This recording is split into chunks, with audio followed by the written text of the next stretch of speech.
It seems like there is a vacuum in the communication between the BTRC on one side and the minister on the other side. They are not able to sort of have that dialogue and solve the issue. If this SIM ban continues, is it going to affect the users who are already with Grameenphone? It's quite serious situation. It's not because of the immediate impact of not being able to sell SIMs, but I think it's the signal which is being delivered by the authorities. The BTRC should only do one thing. They should lift the ban. It should be lifted immediately. And then I think Grameenphone can continue its business, can continue to support the smart Bangladesh vision.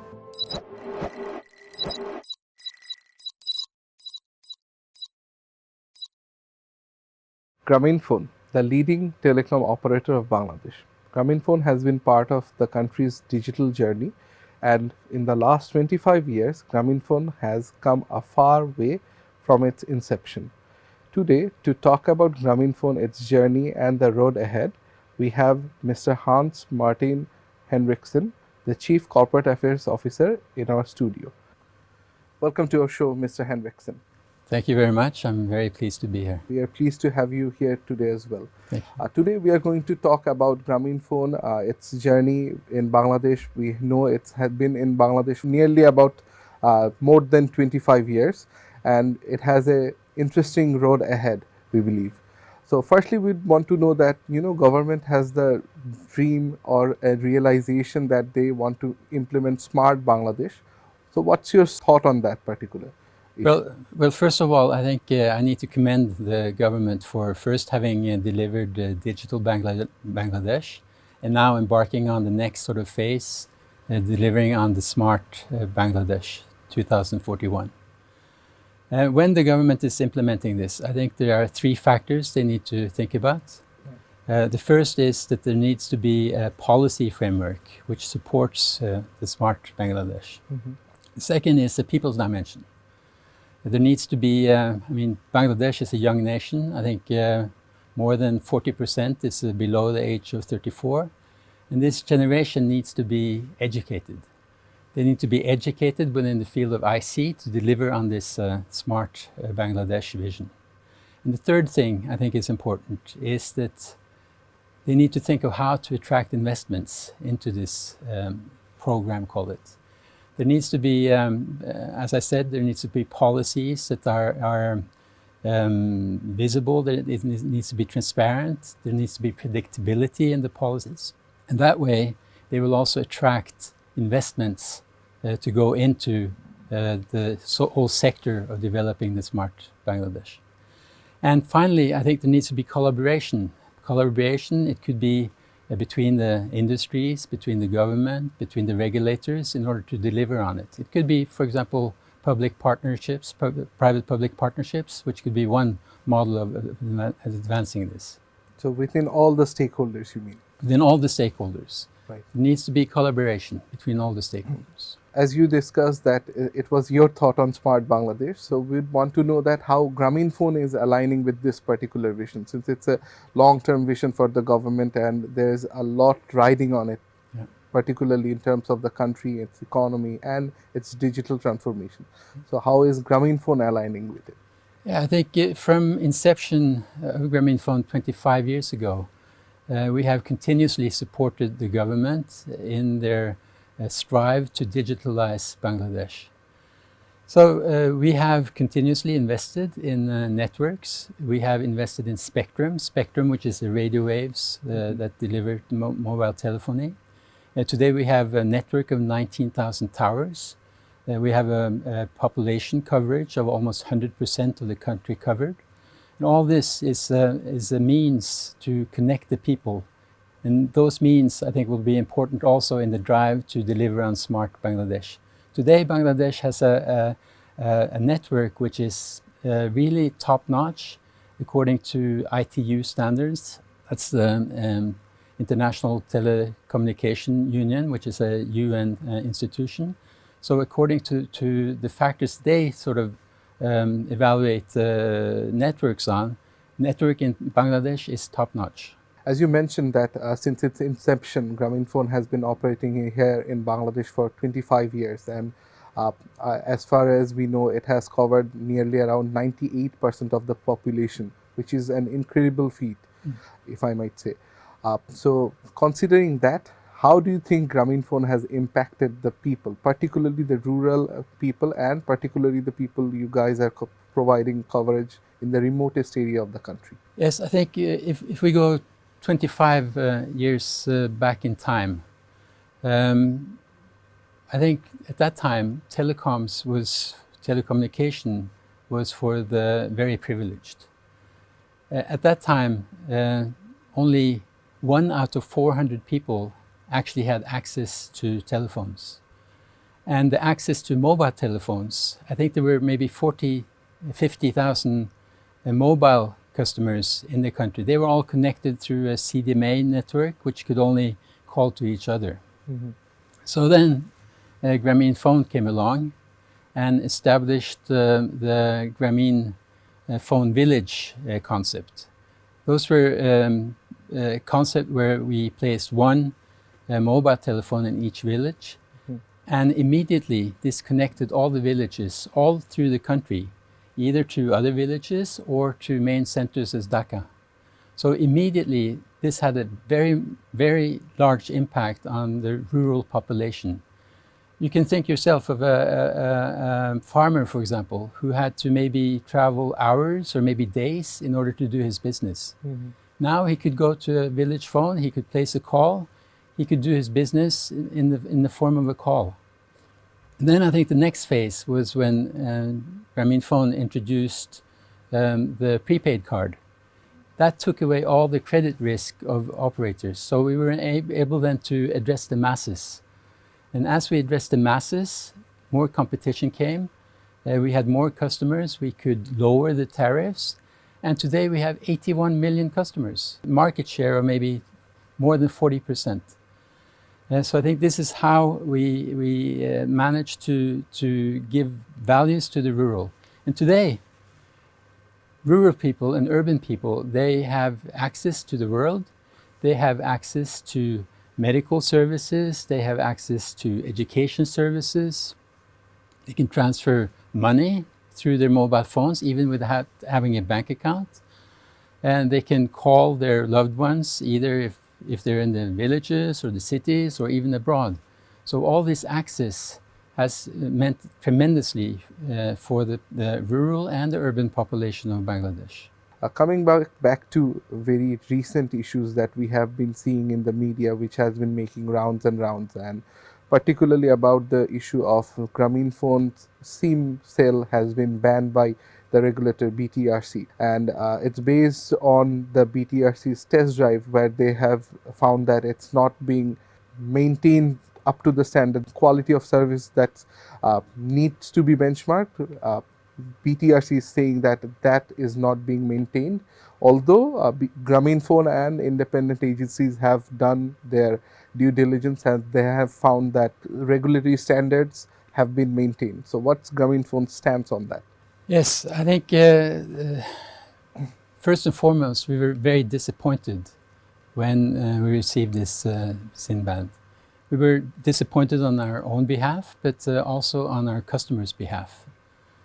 I think it's a fact that a majority of subscribers in Bangladesh, they preferred Grameenphone network. Mm-hmm. This is proven by the market share that we have. Mm-hmm.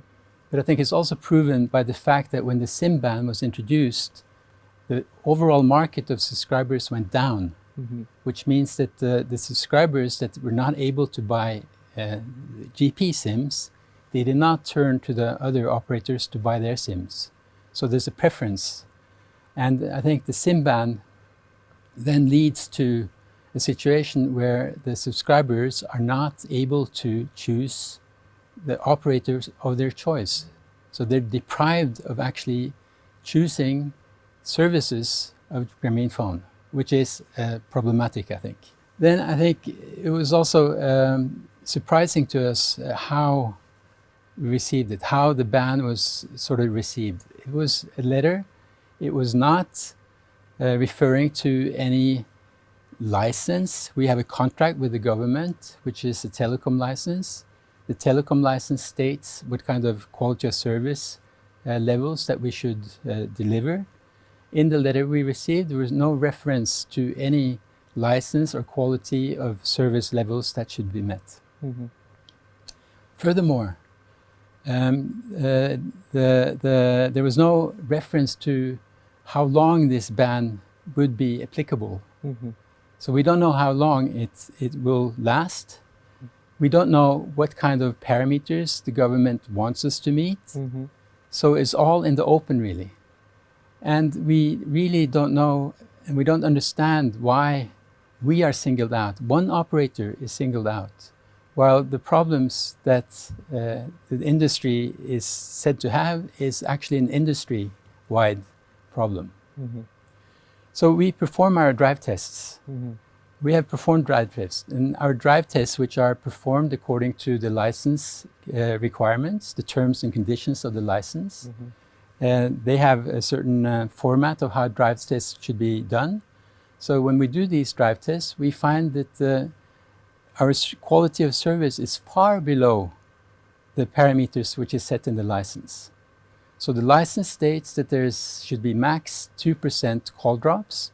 Our drive tests show that at the average, our call drops are 0.5%, so well within the limit. And this we are providing to BTRC. We are also providing it to other agencies, but there is no resolve of the situation, despite that we can document that the drive tests are according to or below the targets which have been set. We have also suggested joint drive tests together with BTRC, but so far there is no interest to perform such joint drive tests. Mm-hmm. But then to the problem. In certain areas, certain pockets of, for example, Dhaka, there are areas where we are not delivering on the quality of service. So there's roughly 150, we call it dark spots in Dhaka, where the call drops are far higher than the 2% prescribed. These are limited areas, and it's an industry problem. All the operators have the same problem, and the reason is that we cannot acquire the sites to provide our antennas in these areas. So roughly 150 dark spots. But the paradox is that in these areas where we don't get sites, we have requested 70 government institutions to have sites on their property, and these have been denied. So at the same time as the government is criticizing the quality of service, they are not able to support us by providing sites for our towers. And there are some other problems. In some areas, people are installing repeaters and so-called jammers, which are disturbing the signals. And it's almost impossible for us to get rid of that problem, because these jammers and the repeaters are so cheap that every time they are removed by the police, people just reinstall them. So I think what I'm trying to underline here is that it's not only the operators which are responsible, but there's an ecosystem which is responsible for the certain problems that we have in these dark spots. So on one side, it's of course the reason is that we don't get the towers, but also the tower companies, the authorities, and the whole ecosystem should try to collaborate to solve these problems in those areas. So that is what I'm trying to say. It's not only one operator, but it's the ecosystem which needs to act on this. As you mentioned, that since Grameenphone is a market leader and Grameenphone has been singled out by the BTRC, and you also mentioned that there are some improvement areas for Grameenphone. So what steps have Grameenphone taken voluntarily to improve those areas? Yes. In respect to the SIM ban? No, I think the last year we have invested heavily in spectrum. So it started in 2021, where spectrum was offered, and in 2022, in March 2022, new spectrum was offered. So GP took all the spectrum which was offered to GP. So we invested heavily in spectrum. Since June, when the ban was implemented, we have invested in roughly 1,000 new sites. For the year 2022, it's 1,800 sites. So now we have 19,000 sites in the whole country, but roughly 10% of those have been installed the last year, and 5% or so only since June. We have started deploying all the spectrum that we bought. This is also solving the situation or relieving the situation, rolling out all this spectrum. We are doing other adjustments on optimizing the network, and things are improving. Our drive tests show that things are improving. As you mentioned that Grameenphone has been singled out in this particular aspect, and you mentioned that there isn't much direction even in the regulatory books or the guidelines that you guys are abiding by in order to operate the Grameenphone's operation in Bangladesh. Do you think it's a bit unfair in that case and the government or BTRC is being unreasonable? That's part one of the question. Second of all, if you say that they are, why do you think it's so? So I think on the second part of your question, I think it would be correct to pose that to the BTRC chairman or even the minister of telecom. On the first part of your question, yes, I think it is very unfair.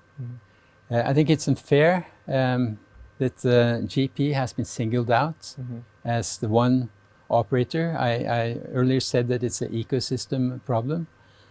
I think it's also unfair that this came as an arbitrary decision overnight. There was no dialogue on the issue before. There was no reference to the license conditions. So definitely, I think it's unfair. But the question is, even though we are able to document and to provide evidence through drive tests and other, that we are investing, that the situation is improving, we have been pointing to the 150 dark spots that are there, why is the SIM ban not being lifted? That is the question. We do not understand what is the issue, why it is still there, not being lifted. I think we don't know, but it seems like there is a vacuum in the communication between the BTRC on one side and the minister on the other side. They are not able to have that dialogue and solve the issue. So we are very uncertain how long this will be continuing, and it's becoming quite untenable, I think, for GP to not have any visibility on this situation. How has it impacted the business of Grameenphone? And by that, what I mean that since SIM sale is being banned and Grameenphone is part in Bangladesh's stock exchange, so how has that impacted? And if this SIM ban continues, is it going to affect the users who are already with Grameenphone? No, it will not affect the users that are on Grameenphone. We are able to provide the services to people who have the SIM card. So that is not the issue. The issue is that we are not able to sell to new customers. So in a telecom system, there is always what we call churn, that some people leave.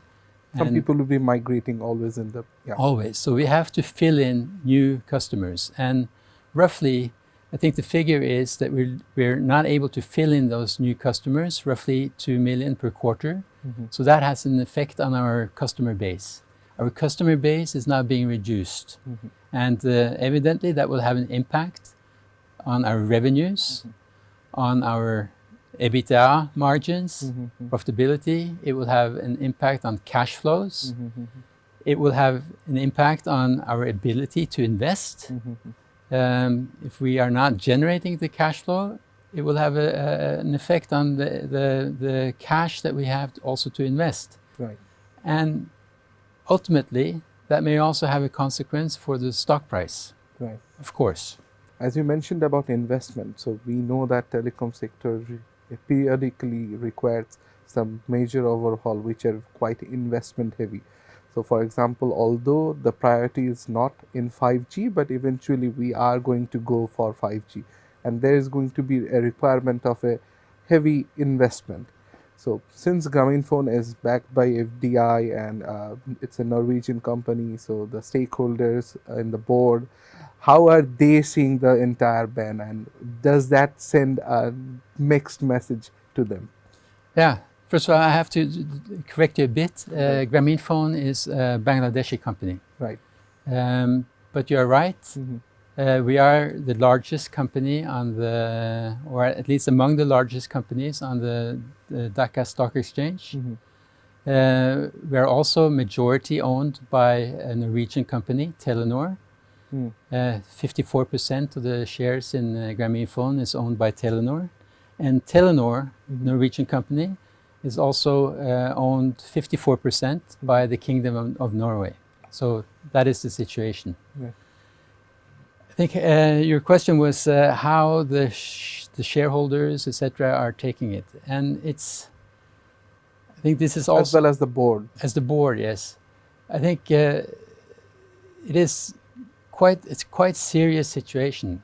It's not because of the immediate impact of not being able to sell SIMs, but I think it's the signal which is being delivered by the authorities. And that is a very, very problematic signal. Because, as I said, we have now been in Bangladesh Telenor has been in Bangladesh for 25 years and has delivered, has invested continuously in the network. I think we are speaking investments of around 450 billion taka. 450 billion taka has been invested since inception. And we have a contract with the government, which is our telecom license. We have met all the contract obligations. And then we are being met by what I call an arbitrary SIM ban. So it's all back to what I started with. It's having predictability in the regulations, laws and regulations, having predictability, knowing that this will last for a long time. And that is not happening. Technically, the continuity and sustainability of the business. I think on the regulation side, because regulations we need to know what we're investing into, so they need to be long-term. If the government changes the rules of the game in the middle of, call it the game, that has serious consequences for the trust that our investors would have, but also other FDIs. It's not only Telenor who would be affected by that lack of trust, but it's also other foreign investors. Other foreign investors would also look at this as increasing the political risk of the country, which means that they would think twice maybe before putting their funds into Bangladesh. So it will affect FDI. Right. So it would affect the invest-worthiness of the country as a whole. I think it will affect negatively the whole, call it reputation of Bangladesh, if the authorities are not long-term in their regulations, that they cannot provide, call it visibility and predictability in the regulations. We have been speaking about FDI. So in terms of FDI inflow, if we look at the numbers compared to many of our aspiring neighbors, Bangladesh is lagging a bit behind. So in that particular context, what do you think the regulator's role can be in order to make business climate more friendly for investment in Bangladesh? Yes, I've also looked at some of the figures there, and I've especially looked at the World Bank's ease of doing business. And I saw that Bangladesh is on the 168th place, while India, which would maybe be able to compare with, is on the 62nd place, and a country like Sri Lanka on 99th place. So yes, definitely, I think Bangladesh is lagging behind on parameters like that. There's also some research done by a Japanese financing company called Nomura, and they show that during the period 2018 to 2019, of all the 50 companies that withdrew their investments or relocated their investments from China, none went to Bangladesh. So that's also a strong indication that Bangladesh is not really able to attract foreign investment. And your question, what can the regulators do? And I think I touched upon it a couple of times, but it's all about creating investor confidence. So you need to create investor confidence so that foreign investors see that there is stability, there's predictability, and there's opportunities in the country. So that is what the regulators need to do. They need to provide visibility, predictability in all regulations, and they need to be able to provide investors with that kind of long-term trust. Then investors will come. But if you do the opposite, if you don't have the predictability, then the political risk will increase. Foreign investors will look at Bangladesh and they will look at other alternatives, and they will choose countries where they perceive the risk as lower. So that, I think, is the simple answer to your question. As you have mentioned that the SIM ban has been implemented for nearly about 6 months, it has been impacting the business of Grameenphone. And as you mentioned that the investors' confidence is a bit shaky in this particular context. So what is going to be the way forward for Grameenphone and BTRC from this point onwards? I think from my point of view, the BTRC should only do one thing. They should lift the ban. It should be lifted immediately. Mm-hmm. And then I think Grameenphone can continue its business, can continue to support the smart Bangladesh vision, can continue to do all the investments that are required, and really benefit this country, benefit the prosperity of this country. That, I think, will be the way forward. Right. You have mentioned about the ecosystem, and you have mentioned that there are stakeholders who all needs to be taking collaborative steps in order to making the telecom environment more customer friendly, the quality of, in order to enhance the quality of service in the long run. What do you think those collaborative steps or measures should be from the telecom operator, from the regulator, from all the stakeholders? Yeah, first of all, I think the industry as such, we have an industry association called AMTOB. Mm-hmm. So within the industry, this association has collaboration within the industry.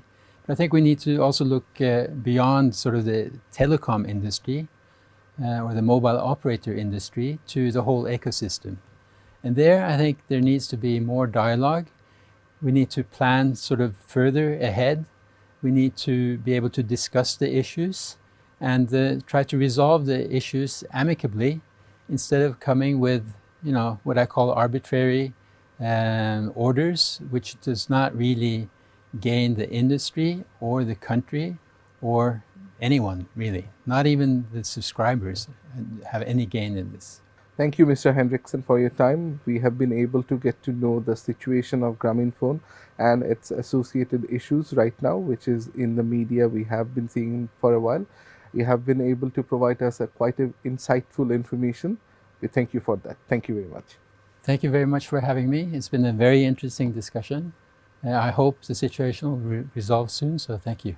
With Grameenphone, we got to know about their SIM ban situation, what the current status is, what Grameenphone's stand is, and how they expect to move forward from this situation. So that's all from us today. Thank you very much.